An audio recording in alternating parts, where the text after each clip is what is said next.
Good morning guys!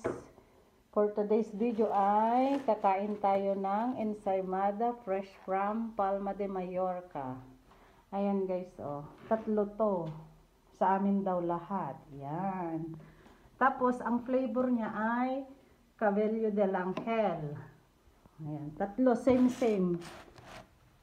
Oh.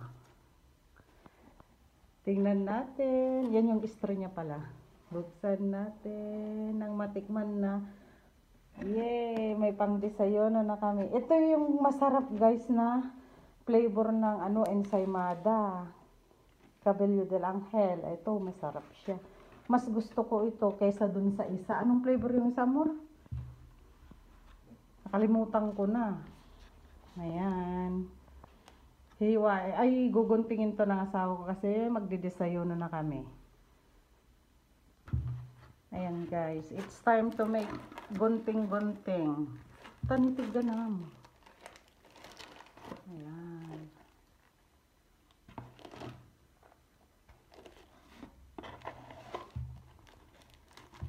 Sarap to guys. Na-mix na pala yung asukal niya o yung glass sugar niya. Dati-rati kasi hindi nila minimix. May nakasashay na glass sugar na binibigay nila. Ayan.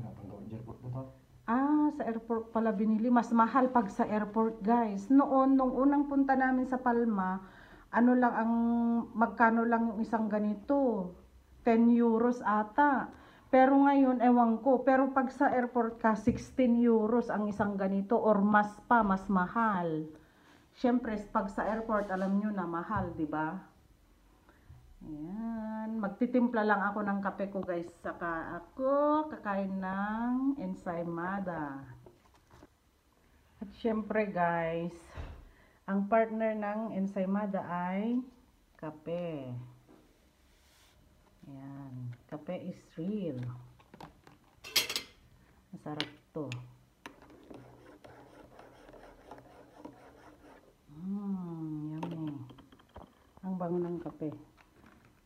At saka, kukuha rin tayo ng, siyempre, kakainin natin. Ayan. Kunin natin yung sa may tulo niya.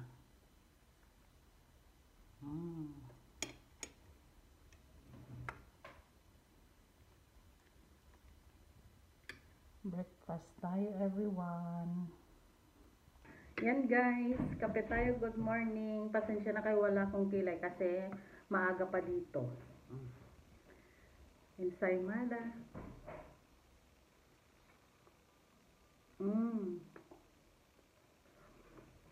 May palaman siya dun o sa loob. Yan. At syempre,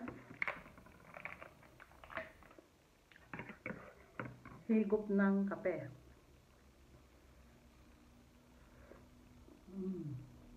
Sarap.